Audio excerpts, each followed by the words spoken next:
People are important to the development of a city, and during Rochester's sesquicentennial year, you're going to meet many famous Rochesterians. One of them was Morton Rundel. He's our guest today, and his name is very familiar to me because every day I walk into a building at 115 South Avenue, the Rundel Memorial Building, which was named for him because he gave it to the city. This building also houses the Central Rochester Public Library. Mr. Rundel, we really don't know much about you. You seem to have led a very quiet life. Well, yes, that is true.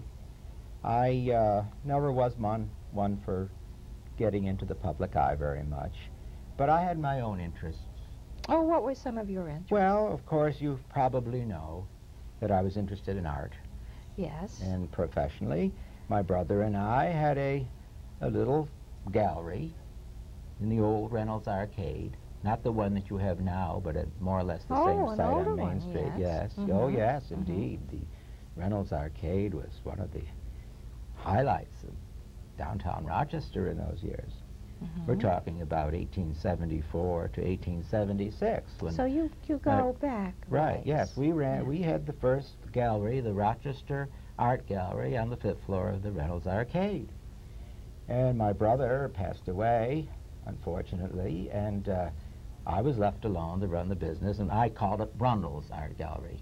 Yes. Yes, I was interested in art, primarily. My cousin, as you know, George Yes, Eastman. right. I knew you had a very famous cousin. Yes. He was also a good friend of yours. Oh, as yes, well. yes, indeed. You may know I wasn't born in Rochester. No. I did, however, come as a young man to study penmanship at the Rochester Business School, and I stayed with my very gracious Aunt George's mother in their home, and for a good many years, and George and I became good friends as well as cousins. George had an inclination for music.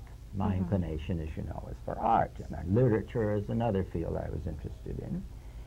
And I seemed to keep out of the public eye and just to run my business as best I could. Well, your cousin George also started his own company called Yes, Eastman George. Kodak, and you bought a number of stocks in or shares in Kodak when other people were advised not to buy Kodak stock or to sell their stock. Not everybody was advised not to, but after all, George was starting a company, and I was his cousin, and he did convince me to help back him a bit, so I put a little money into some stock, and it's true, the stock didn't really do too well in the beginning. Everyone knows that. Times change, of course. In fact, times got worse. Yes. But you still didn't sell your stock. No, as many people I had did. a particular interest, peculiar to me, maybe to others as well, in the fact that I really believed in a life in the hereafter. Yes. And of course, here I am, hereafter, right. so I presume it might have been true. I had a medium. I went to a medium, a favorite woman, whom I believed in quite well, and as it so happened, I was a bit in financial straits with the shop, and I did feel I should sell some of the Kodak stock that George had in his company. I really needed the money, but my medium, God bless her, advised me to do contrary. She advised to buy it instead of selling it. And of course, when the stock wasn't doing as well, it was quite low. So I did as she believed I should do. So in the long run, the city has really benefited from this because you left an enormous amount of money in your will to the city of Rochester to be used for a public library. The stock, the money that you refer to, of course, is from the stock.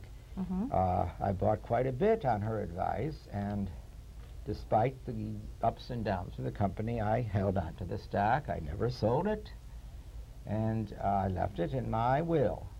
I was a bachelor, you may know. I had no wife, no children. I did have a niece or a nephew, but I did feel very badly that this city did not have a proper public library nor did it have a proper art gallery. And I felt that the stock and whatever money may have been derived from it should go to the city of Rochester for the express purpose, which I so stated in my will, for the construction of a central library and fine arts gallery.